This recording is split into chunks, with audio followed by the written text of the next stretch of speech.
All right. We have a treat tonight. Bon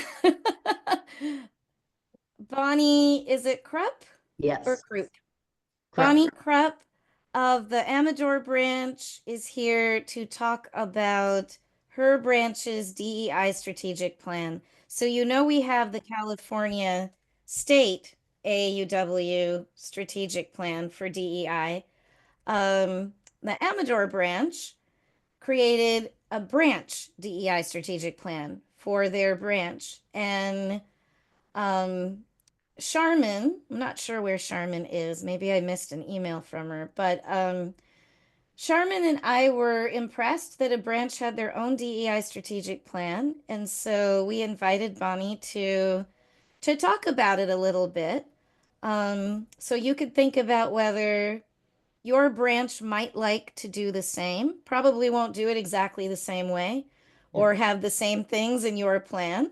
But what Bonnie shares with us can get you started thinking about the possibility of a DEI strategic plan for your branch.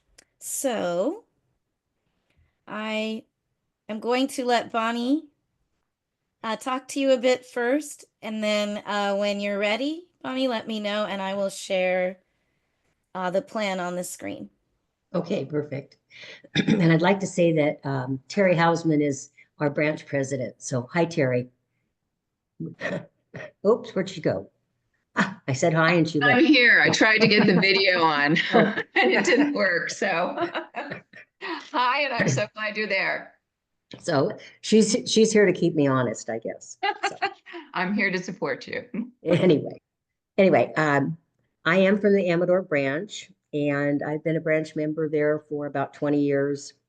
And DEI coordinator for about 2.5 or 3 years. I'm not sure when I kind of slid into it as the first one, and I don't think it was anything formal at all for a while.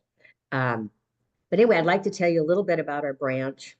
And we are in Amador County, which is a small county in the foothills of the Sierra Nevadas and in the gold country, Highway 49, if anybody's interested or knows about that.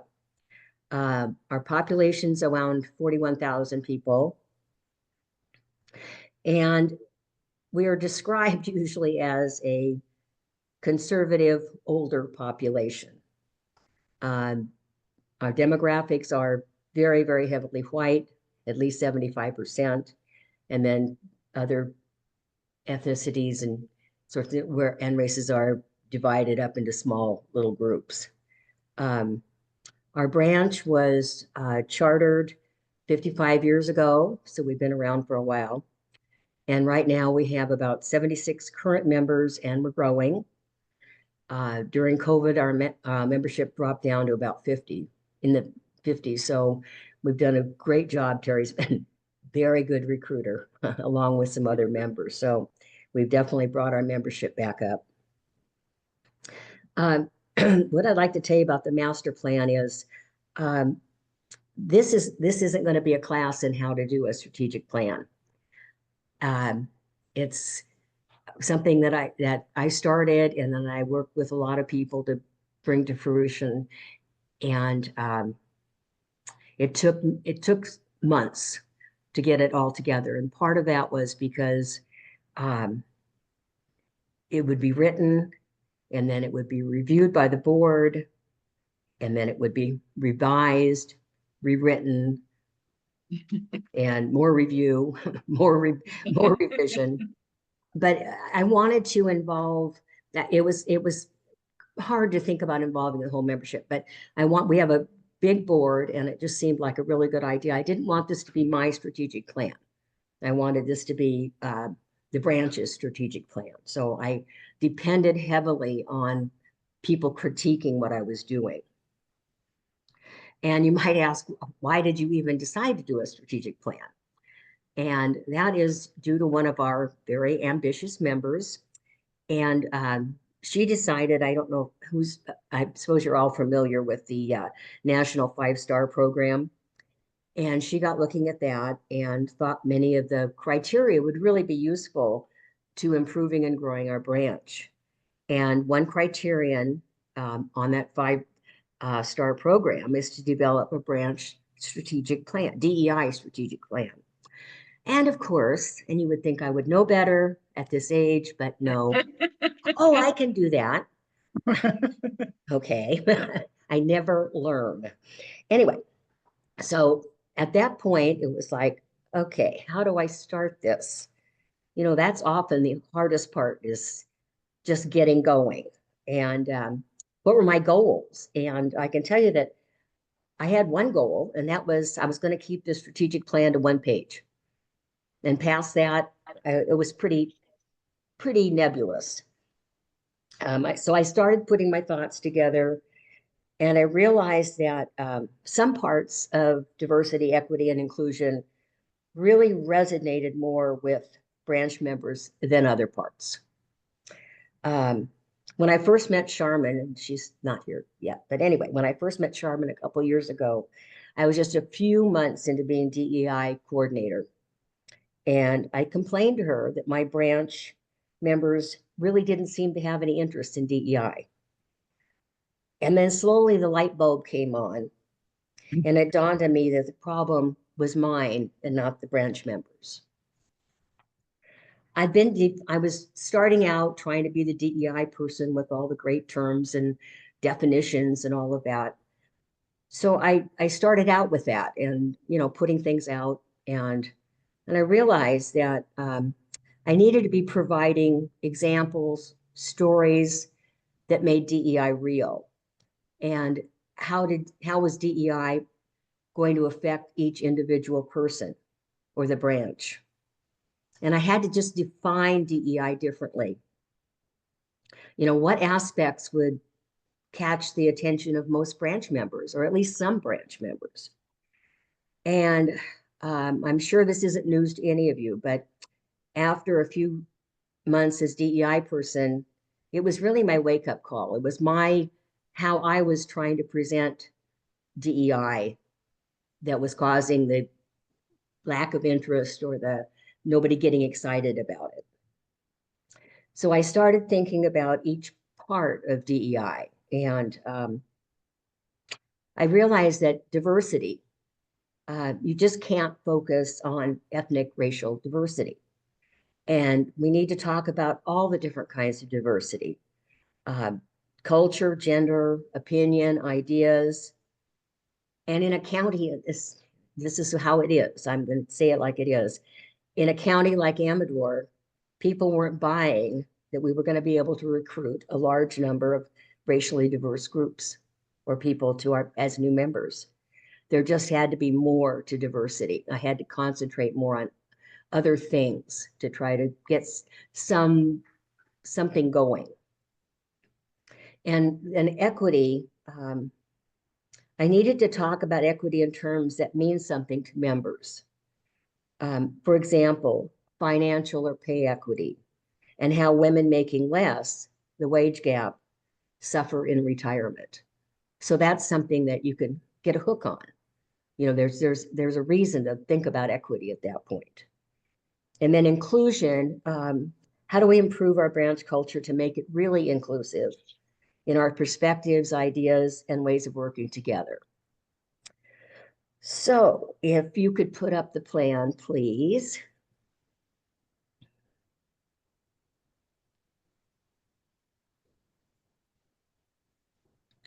Moment, I will get it up. I'm glad you can, because I don't know how. Technology is not my forte. Okay, so this is what we came up with. And I have to say, you know, it was a lot of pieces of it coming and going, actually, because things that seemed like a really good idea to put in here at the beginning didn't always work out, or weren't always clear enough, or didn't really make the kind of sense I wanted them to. So anyway, per AAUW's National 2023 initiative, to incorporate this, the following plan presents strategies to integrate DEI principles into our branch conversations and programs.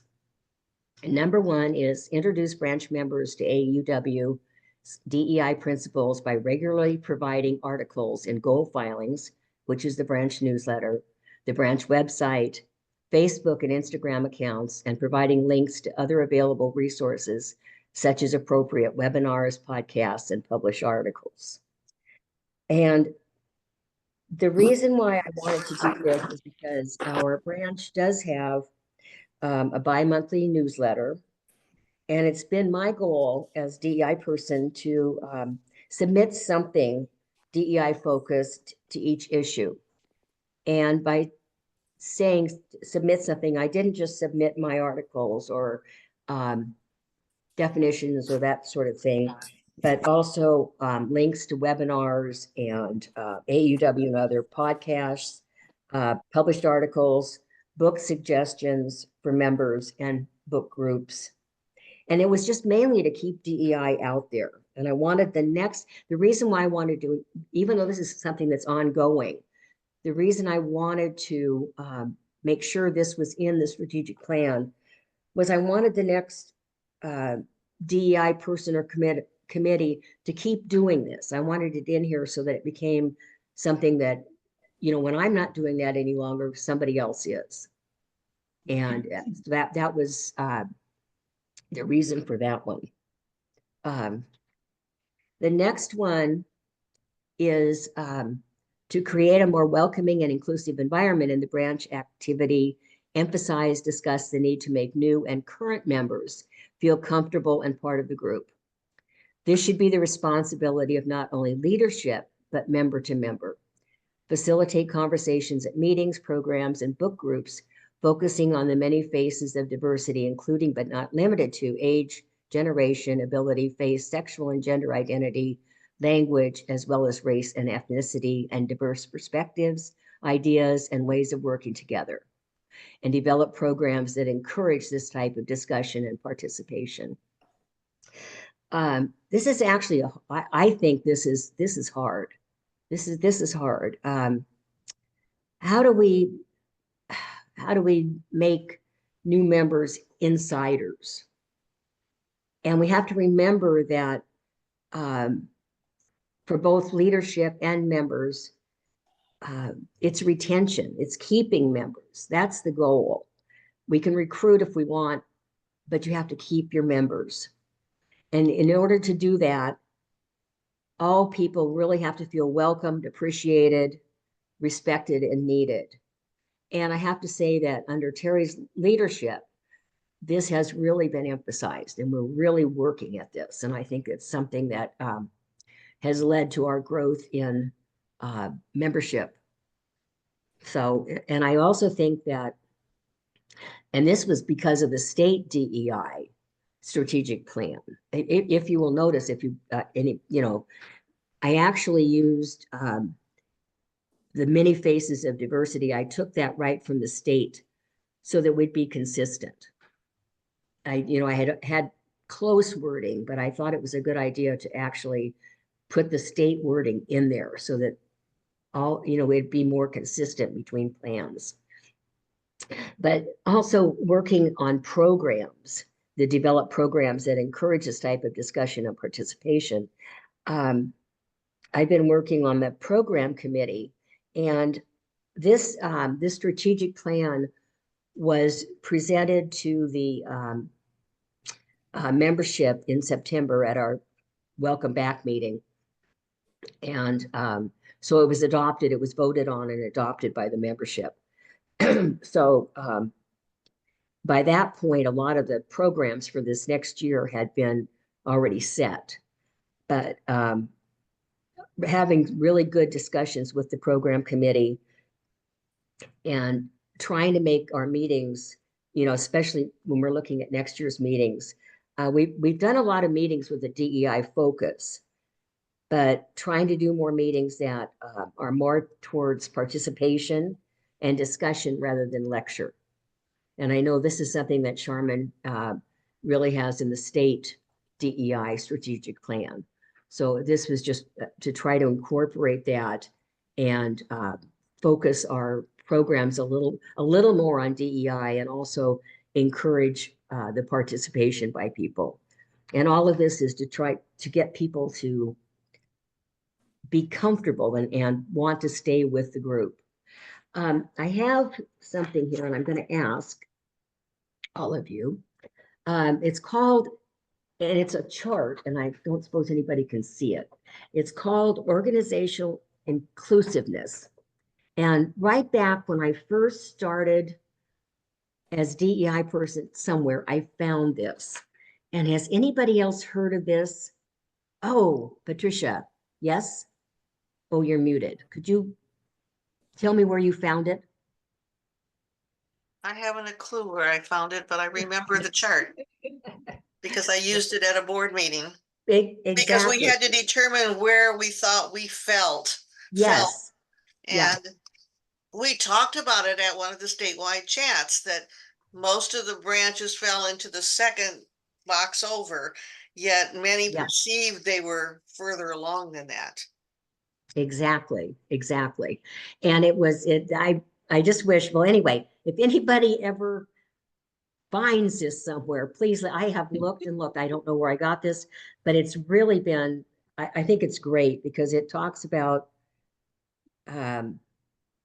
you have to be willing to change some of the culture of the group in order to really get people to be comfortable and accept, and be accepted and needed in the group. I might have it saved in one of my files, but I'm not Oh sure. boy. Anyway, I would love it if somebody could find this for me because I did the same thing. I did oh yes, there you go. Oh, Bonnie, you're muted. Thank you, fellow Bonnie. Can you share that chart again, please? Sure. It's called Organizational Inclusiveness. I do have that one. I have it too.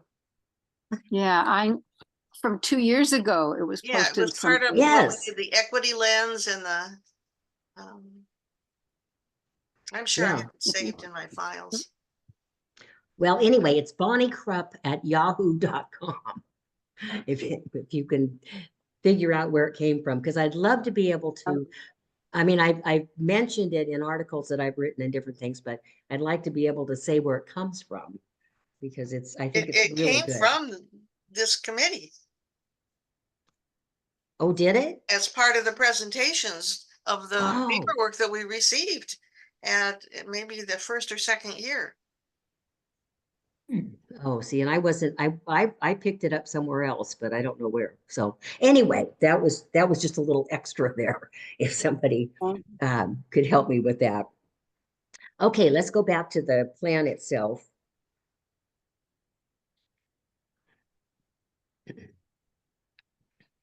It was part of the demographics thing that we had to do. Okay, oops.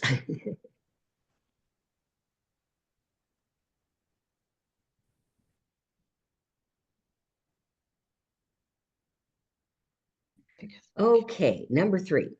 Foster collaborations with community groups to broaden our presence in the community.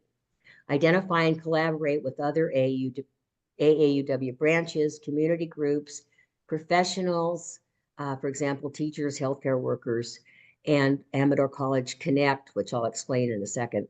Ask our members to suggest contacts in these groups and then follow up with a plan to facilitate interaction.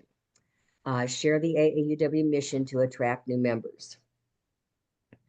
And the collaborations are to help recruit new members. And, sometimes you wonder, the branch has been in the community for 55 years, and yet often it seems like nobody's heard of us unless they've been to our home tour or know of our scholarship programs.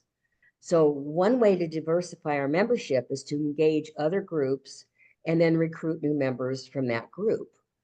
And for example, what I talk about in here, this College Connect, our county is one of the few counties in California that does not have a community college, which is what it is, but and after many years of work, it doesn't look like one's in our future or near future. And Amador College Connect was started about 10 years ago. And what they do is they facilitate students getting online degrees and on online certificates. And it's a nonprofit. They do a fabulous job. And it seems to me like it would be a really good group to collaborate with, because we'd have ready-made student members and, students that and these are students, a lot of these students are people that are in the community. They didn't come to Jackson or Amador County to study. These are people that are from the community. So the chances that they're going to be there after they graduate is pretty good. So that was just a way to try to reach out to other groups and then recruit from those groups. Okay, I will hurry this up, sorry. So number 4 is invite branch members to explore diversity-focused reading by suggesting a book for a branch-wide read and discussion. Unless the branch book groups and possibly a summer libation conversation for book suggestions, and then announce a selection at the annual September meeting. And this next one would be in September 2025. And this seems like, I don't know, I saw this on a couple of other branches, websites, and newsletters, and I got excited and I thought, this sounds really, really, like it would be great for our branch. And it's a wonderful idea, but when it comes to the execution, I presented this at a Libations and Conversations, which is a little small, like a no RSVP meeting that we have about once a month. It's like from 5:30 to 6:30. It's usually at some place where you can get a glass of wine. And we have a program, a short program. And it just seemed like a good place to talk about this. Well, I did this and I was absolutely overwhelmed by the positive response. And I had made a list of possible books and I left with 20 more from people that were there. And I realized I really need help with this. So if your branch has done a community read or a branch read, if you could help me and give me some suggestions on how to do this, I would really appreciate it, because like I said, I was overwhelmed with enthusiasm and want to do it, but I wasn't quite sure even how to go about picking a book. So again, if you have my email, please, and have done anything like this, please let me know. I would really appreciate it. Yes, Bonnie, we've done it for 2 years now. So I will send you a little bleep on what we did last year and this year. Oh, that would be perfect. Thank you. Like I said, I didn't expect, people were really enthusiastic, so I don't want to drop it. I want to carry on with it. So Bonnie, thank you. That would be wonderful. Okay, so number 5, to increase visibility and accessibility of DEI information, working with the branch website editor, develop a place on the branch website for DEI related information and events, including links to AAUW California, national, and any other relevant content. This one is definitely a work in progress. We're volunteers, and we just had somebody new volunteer to be our web person. So, it's going to be kind of starting from scratch again, but that's how it works. And this is, it's a 2-year plan. I've got time. Somebody's got time. I don't know who, but anyway, I do realize that I don't have a lot of action items on here that are measured by statistics. But it was a first plan. I was trying to keep it simple. In reading over the plan, even and believe me, I could probably recite this by heart. But I see places where I, probably should have been more specific about, who's responsible for what or different things like that. But it just seemed like after my, couple of years as DEI coordinator, These were the actions that seemed possible for the Amador County branch. And I realize your branch could be completely different in its DEI focus. So it's not so much what we focus on, but I think it's just a matter of kind of deciding what might work to get people interested. So here's the plan. Now what happens? And is it going to be like most strategic plans or a lot of them that end up on the shelf somewhere?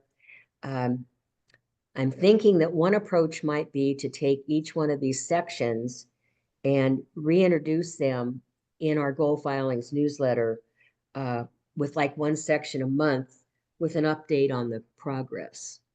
So I'd appreciate comments on that too, if that sounds like something workable. So anyway, that's it in a nut. Well, not exactly a nutshell, but anyway, that's it.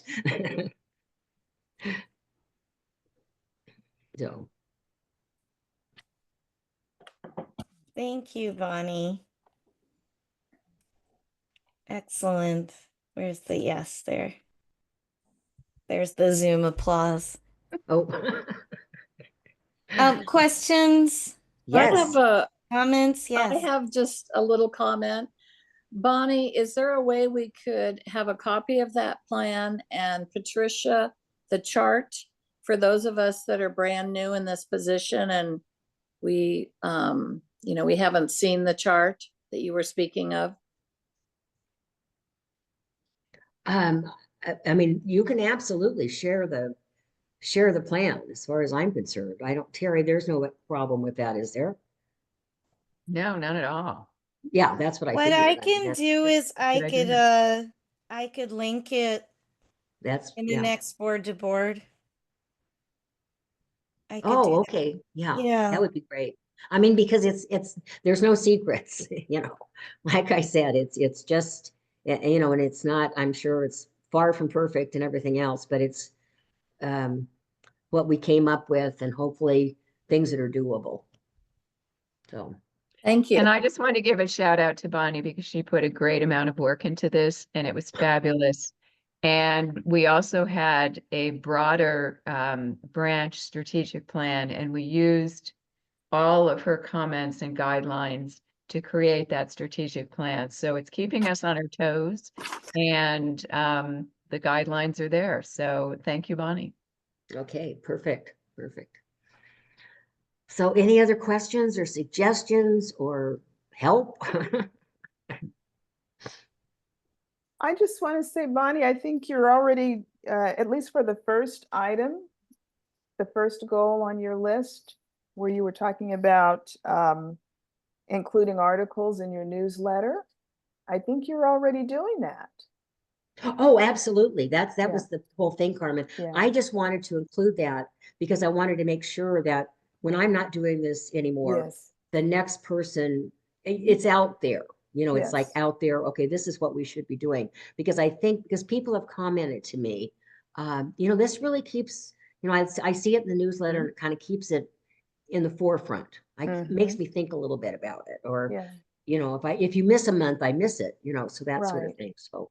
So in And this it's case, actually, it's been really interesting to find things. And we have a marvelous newsletter editor, and she knows how to link things up to webinars and podcasts. And so it's been great. Yeah. yeah, you're actually meeting that goal. So, Yeah. you've got Mhm. Yeah. And one of the ones that I remember, Bonnie, is the one for the different ways that people celebrate holidays, Oh, like yes. Yeah. Christmas and so forth, and the various kinds of celebrations, which is really educational. I mean, it was Yeah, good. that was really fun. That was fun. I've still got some going on, but everything from Ramadan to Mhm. I uh, New Year, Chinese New Year, and just fun things, but that's something that I didn't know what some of these celebrations were. What was June 19th really about, that sort of thing. So different holidays and different cultural and religious celebrations. Yeah. So.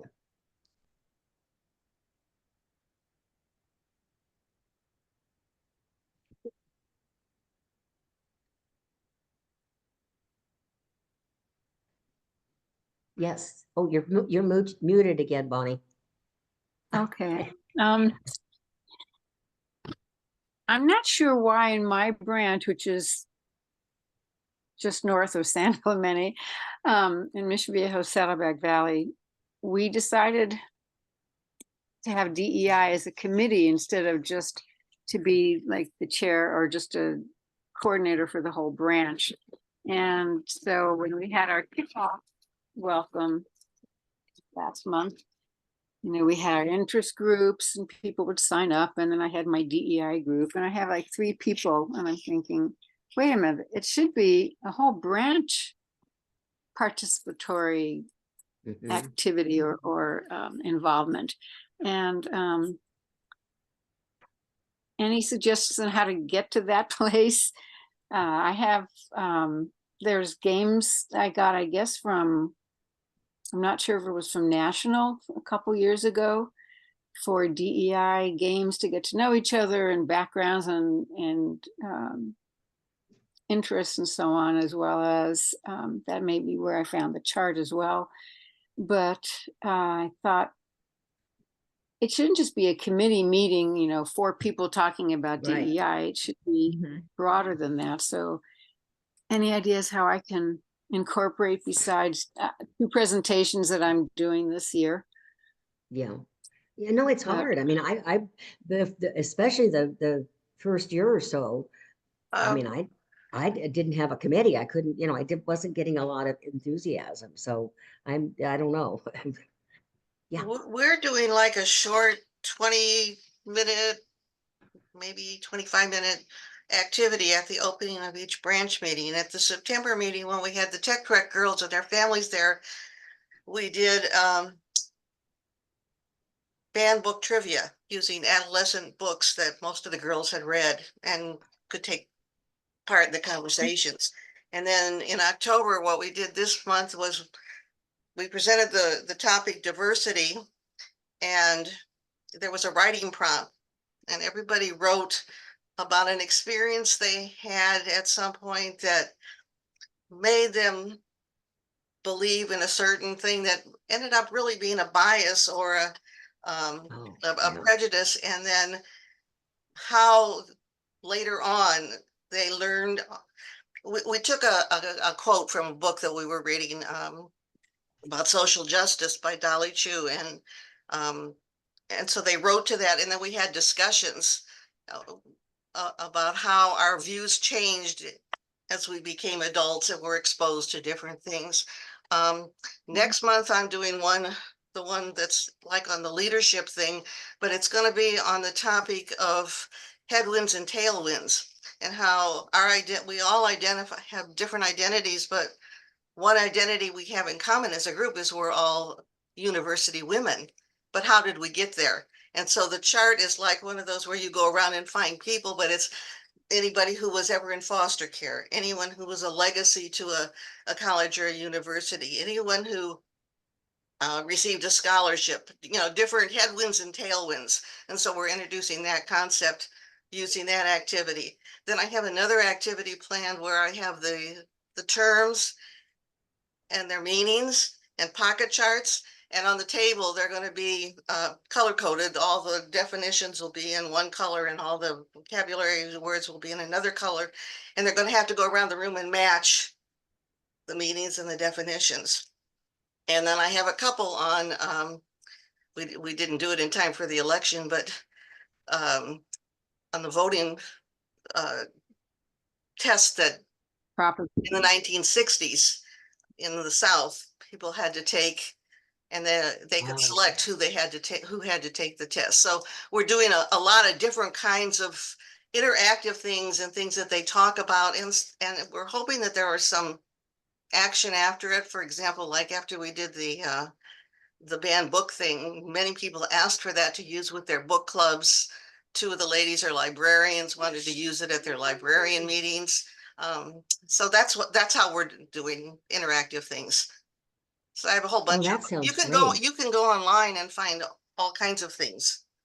They have little scripts that you can read and then and discuss. So it takes a little while, but you can find things.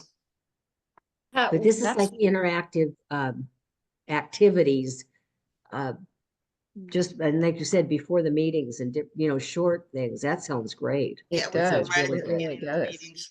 Yeah, our problem is we don't have monthly meetings yeah, where yeah, we all come together and you have the welcome and the treasurer shares the budget and so on.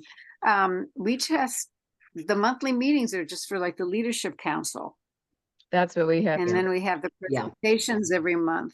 And so that opportunity is lost to have everybody all together. Because even when we have our presentations or our Zooms or webinars, not everybody shows up. Sometimes there's 8 people or 5. So,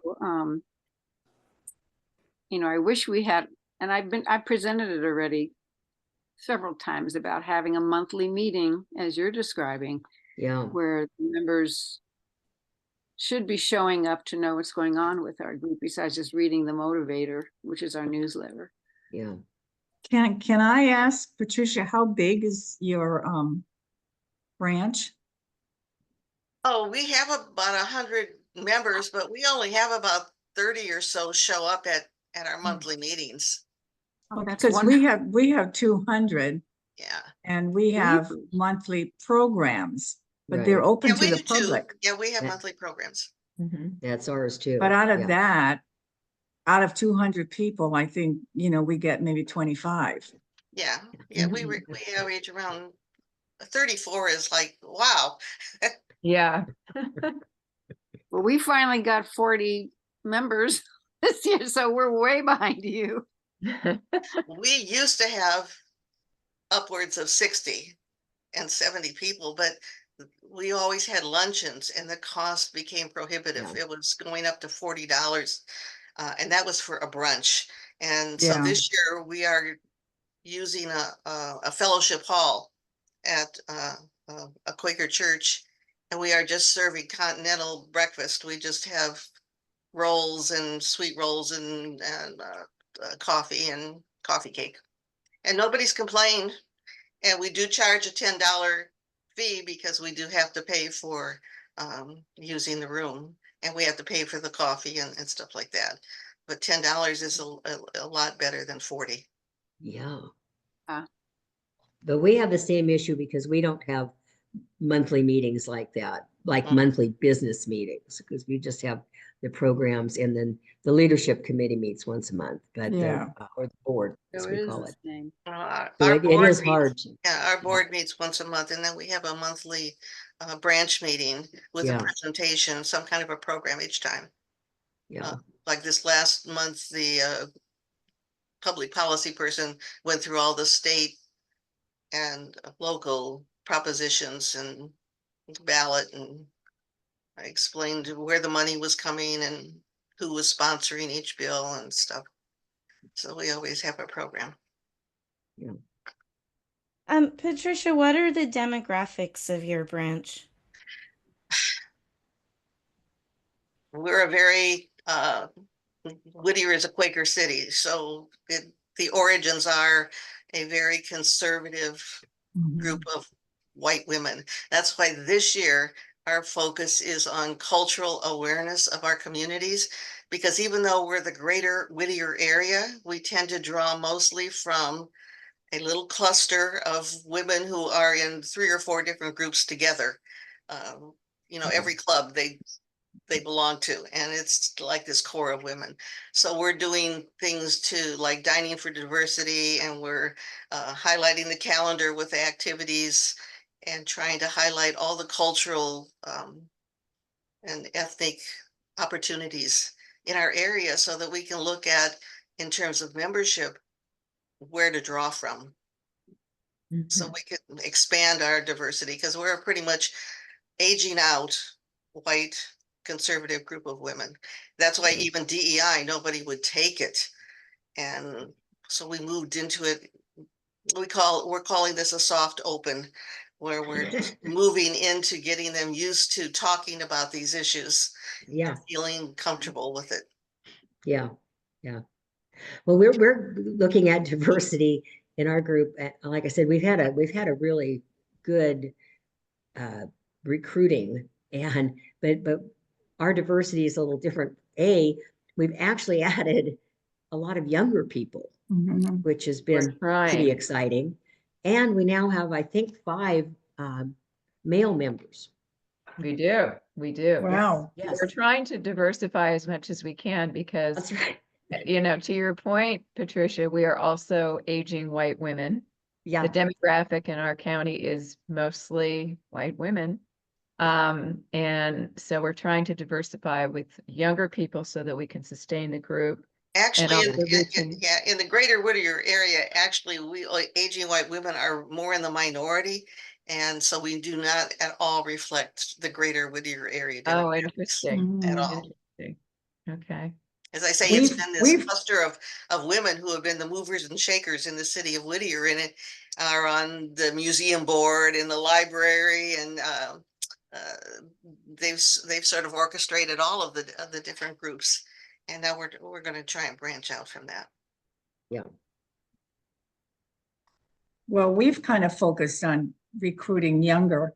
And I think we've been kind of successful in getting, by younger, I mean women less than 70. Right. Right, yeah, yeah. So That's they're in ours the too. 50 to 60 range, and that's like really useful. Yes. But we have been growing in that area, but we're still, yeah, our branch is primarily white women, but we are getting a few more. Although the other major ethnicity in our town is Hispanic, and we don't have very many Hispanic. We have a few Asians, but yeah, we're not as we don't reflect the demographics of our town. Mm-hmm. So I think these are common issues for many branches, right? And none of your Mm-hmm. branches are alone in this. I would just ask, as one of the few members of color, um, of both my branch and I think somewhat AAUW statewide, and Carmen, jump in at any time. When whenever you're doing these activities, this education, all of that is wonderful. And I'm so glad to hear about all of these things. But when you do have women of color in the room, understand it's a very different experience for us to do these activities. We don't need to get comfortable talking about these things. It takes on a different register, right? And I think sometimes I have found in my personal experience that AAUW members don't always recognize that that activities, interactions will not always have the same impact for me. For example, during what we call the holidays, there is nothing that I know of that Hindus celebrate at the same time. I mean, yes, we Right. have Diwali, but it's really more a fall festival. Our things are in the fall. And so I always get, frankly, a little uncomfortable when we have to talk about, oh, how does your family celebrate the holidays when I'm asked in mid-December? And it's like, well, yes, we celebrate Christmas because we live in the United States, but there is no real Hindu holiday at this time. And so things like that, and that's part of the inclusion and the belonging. And and when you keep moving forward with these activities, and perhaps they do include more action orientation, or they do include more members of color, yeah, I would just ask you to be aware of that. I think we made a little progress on that because our last meeting was last Saturday and it happened to fall on Yom Kippur. And we had a member actually write a letter to the branch explaining why she wasn't there. And then there were some Jewish people also attending the meeting. So we had a discussion about the sensitivity of that and being more aware of it and how we can address that better in the future. So I was pleased that they felt open enough to actually talk about it, that there was this kind of, I don't want to say conflict, but there was a feeling of being left out. And we addressed it openly with the whole group. And it was well received. So I thought that was progress for us. Yeah, that's Yeah. impressive. That's great. And I think what it shows is a level of trust. But with newer members, of course, the trust may not always be there, even with established members, right? To be able to share that. I don't always share these things in old groups. I had forgotten with my own students this past weekend when I had something due that it was Yom Kippur. And I told them after the fact, let me know if you weren't able to complete the assignment. And no one ever said anything to me. And I know I have Jewish students in the class, but I initiated it, even though I'm not Jewish, because I wanted them to know that I was aware and sensitive to it, and that they could tell me if they needed an extension and so these are the kinds of conversations that I'm glad you're starting to have, and that yeah, hopefully we can keep having. My Any other branch, questions? Mm-hmm. Go ahead. I say my branch had the League of Women Voters explain the propositions, and the first date they presented was the 12th. Same thing, it's Yom Kippur. And also, I'm Jewish, and I've been fighting the Christmas party, December Christmas party for a million years. It's a holiday party. And if Holiday they say party. holidays around the world, it's not around the world, because a lot of cultures don't celebrate Christmas, let alone Hanukkah. So as a teacher, I always have to find other ways to talk about it. It's just a winter holiday, or Christmas and all the other ones. But yeah, and I don't know all of the cultures that are represented in my branch. That would be good to know that. Bonnie, as far as games, some other or like actual card and board games. I could put them in the chat. There's a company called Urban Intellectuals, and I'm typing as I say this.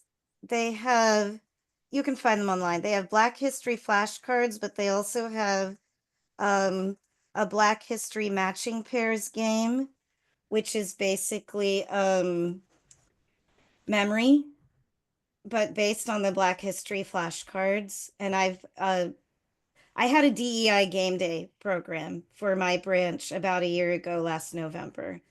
And that was a good game to play for education and for learning. I learned a lot from the Black History flashcards and the matching pairs game. And there are 5 sets of the flashcards as well, and they keep adding to them. And there's also a board game. There weren't a lot of copies or versions of this board game made, so you have to kind of hunt for it. I think it's on Kickstarter. We also played the same DEI board game at the same DEI board game program. Half the group played Black History matching pairs, the other half played Her Story. And Her Story is all on famous women or women who have contributed in some way globally, and a lot of them are women of color. And so that was something we did. I mean, by that point, I'd already given like 2 lectures or presentations on DEI. And frankly, I was tired of it at that point. I was like, I can't be the only one who's always doing this work. So I said, let's do board games. Um, and it's interactive. And so there's a cost attached to those. And it's something you'd have to talk about whether your branch would invest in or you want to individually. But that's a couple of suggestions as well. Before we close out, yes, Bunny. I just wanted to toss this out, and I think I got it from the National AAUW DEI meeting, Zoom meeting. It's a website called Aware to Act. Did I bring this up last time?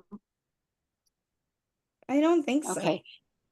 It's aware2act.org, and they have an interactive game. It's called the Ungame, and it's to facilitate conversation and discussion about diversity and inclusion. And it's all on Zoom. You roll the dice and you move on the board game on your screen. And if you land on one square, you can watch a video, or if you land on another one, there's a song, or there's Oh, a wow. word like generosity, and you just pitch in whatever you're feeling about those particular words. But yeah, that's it right there. You got it. The Ungame. And they actually have one, they do it every month. You sign up for the email link and you get it, then you can play it with them on your computer, but you can also open it up just for yourself, and you can share your screen with your own group. But let's see, yes. If you all put yourselves on the email list, then you'll get the invitation, which I believe is next Wednesday night. And just one other member and I participated with the 3 people at this website. So there were just 5 of us, but we still had a good discussion going. There's no right or wrong. You just share your experience or your feelings. And it's a very good way to just get people to feel comfortable chatting.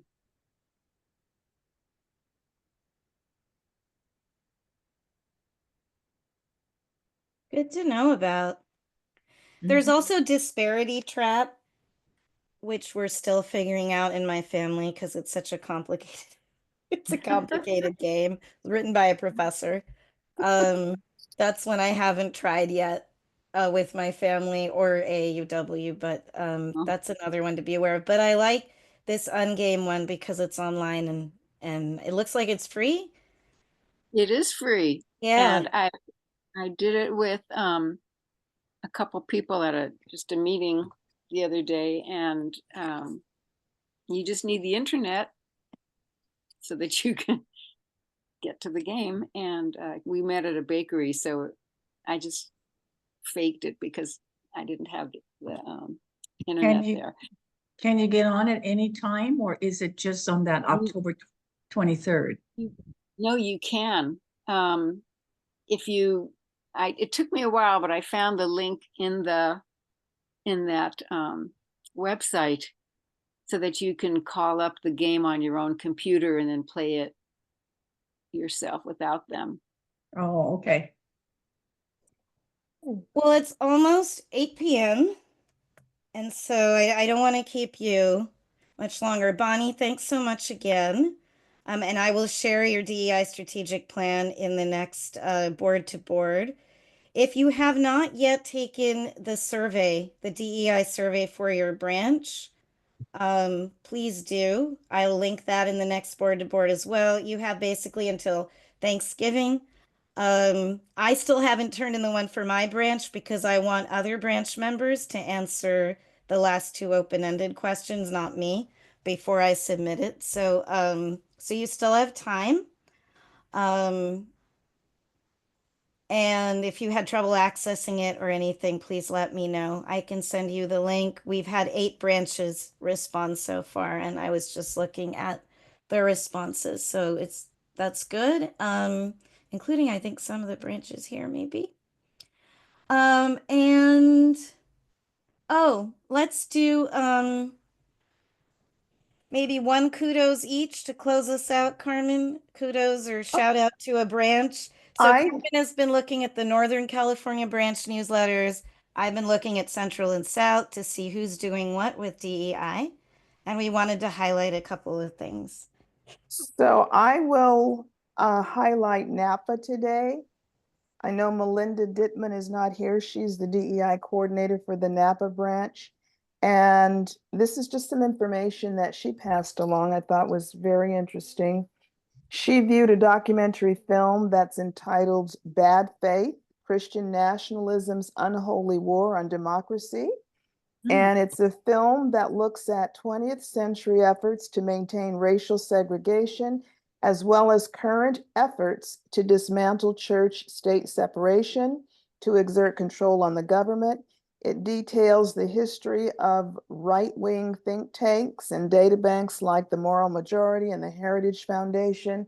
And it's a documentary that you can view on Amazon Prime, Google Play, and Apple TV. And so once again, it is called Bad Faith, Christian Nationalism's Unholy War on Democracy, if you're interested in looking at that.